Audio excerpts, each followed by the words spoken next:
see the pedigree of all the coaches in the AFC West, and how excited are you to go against all the coaches in your division?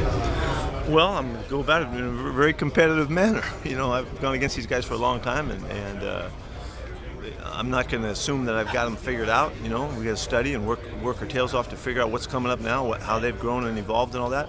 But to be battling against Andy and Sean and Jimmy Harbaugh, that's what it should be. And what will happen for us to survive the challenges of that division, we're going to be ready for whatever comes, and that's the way it should be. If you expect it to be easy and it's going to be you got an advantage, I don't see it that way. The harder it is, the better it is for us to get good. And the sooner it's hard, the sooner we get better. And so the challenge is enormous. The guys are great. I have great respect for them. I happen to be sitting next to Jim on one side, and I got Andy on the other side in these meetings. Yesterday we were having a blast. So I can't wait for that to happen.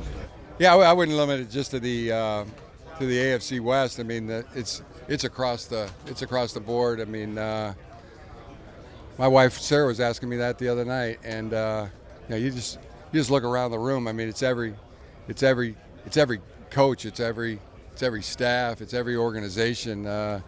It's highly competitive, and just everybody's really good. And you say that about, the players, it's the same way when you look at the rosters, the general managers, the organizations. I mean, it's just like everybody is highly efficient and highly good.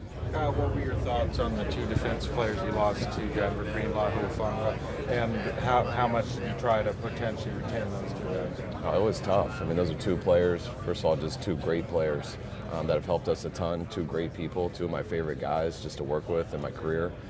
So it was really tough losing those guys, but Denver got two great players and two great people. Talanoa, what does he bring? When Talanoa is healthy, what will he bring to Denver's defense? He's just a playmaker.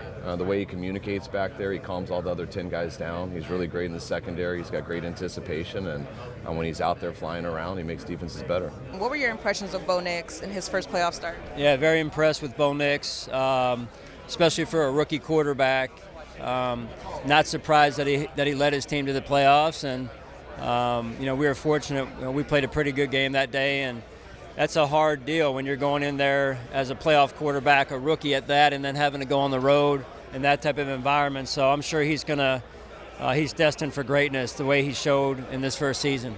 Great future. I would say the same thing I was talking about Jalen, that I think he's a heck of a player. Throws the ball well, accurate, can run. He's a good player. You can just see the development week to week, and the Broncos, Sean, everybody there did a tremendous job. And yeah, excited's not the word. I'm not excited to have to, but did great. He did great. Great player. Well, exactly what they would have hoped he would have been. I think he came through.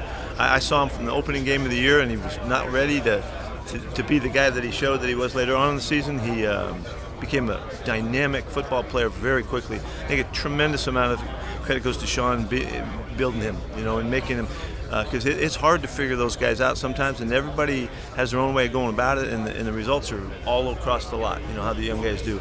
And you have to have your act together to figure that out, and Sean surely did. I think he's going to have a great career. Seems like a guy that his team really responds to the right way. He's got good leadership skills.